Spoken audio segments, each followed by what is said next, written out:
कितनी देर से बंद है पता आपको लिफ्ट में? हैं? पता कितनी देर से बंद है? बहुत टाइम हो गया। कल ऐसा हुआ कि लिफ्ट में हम 10 नंबर फ्लोर पर रहते हैं। हम जैसे ही जो है लिफ्ट में ऊपर गए तो लिफ्ट का दरवाज़ा नहीं खुला। जब नहीं खुला तो हम करीबन 4 आदमी थे हम उसमें लिफ्ट में। तो जब नहीं खुला तो हम जो हाहाकार करने लगे, मचाया हमने, तो लिफ्ट फिर भी नहीं खुली। लिफ्ट की वजह से लोगों को कितनी दिक्कतें हो रही हैं, इस बात का अंदाजा आप इसी बात से लगा सकते हैं कि एक लिफ्ट के अंदर 4 लोग आधे घंटे तक फंसे रहे, चीखते रहे, चिल्लाते रहे, लेकिन उन्हें मदद पहुंची तो करीब आधे घंटे बाद। ये कहानी है गाजियाबाद के एक बुजुर्ग दंपत्ति की। आरोप है कि अगस्त के महीने में चार्म्स कैसल सोसाइटी के डी टावर में 10वीं मंजिल पर रहने वाले बुजुर्ग ग्राउंड फ्लोर पर जाने के लिए लिफ्ट में सवार हुए। इसके बाद लिफ्ट 6ठे फ्लोर पर रुकी।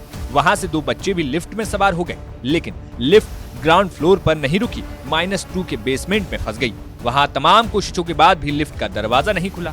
मदद के लिए इंटरकॉम पर कॉल भी नहीं लग रहा था। उसके बाद लिफ्ट में बंद बुजुर्ग और बच्चों ने शोर मचाना शुरू कर दिया। तब जाकर कहीं सिक्योरिटी को बुलाकर लिफ्ट में फंसे लोगों को बाहर निकालने की कोशिश की गई। इस दौरान अपने आप को फंसा देखकर बच्चों और बुजुर्ग की तबीयत बिगड़ने लगी।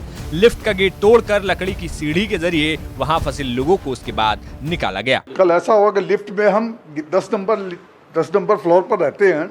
हम जैसे जो है लिफ्ट में ऊपर गए तो लिफ्ट का दरवाज़ा नहीं खुला। जब नहीं खुला तो हम करीबन 4 आदमी थे हम उसमें लिफ्ट में। तो जब नहीं खुला तो हम जो हाहाकार करने लगे, मचाया हमने, तो लिफ्ट फिर भी नहीं खुली। आखिर में एट लास्ट किसी ने सुना और फिर जो लिफ्ट को नीचे उसमें बेसमेंट में लाकर पटक दिया। फिर वहाँ पर जो है अब मेरे पैरों के 2 ऑपरेशन हुए हैं।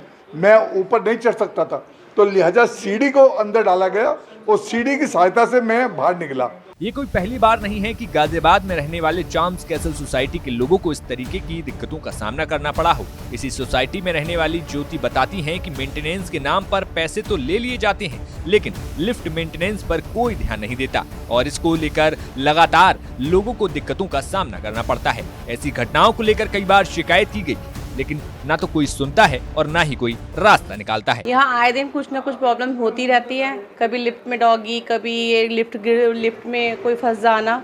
ये मेंटेनेंस वाले बिल्कुल ध्यान नहीं देते इस चीज़ पे।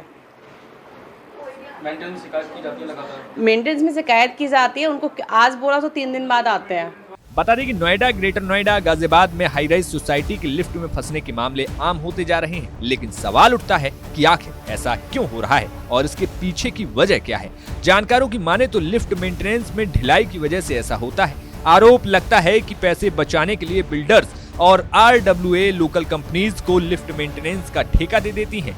कम पैसे मिलने की वजह से छोटी कंपनीज लिफ्ट के खराब कंपोनेंट को समय पर नहीं बदलती हैं। इसी वजह से हादसे होते हैं। गाजियाबाद से मयंक गौड़ की रिपोर्ट, यूपी तक।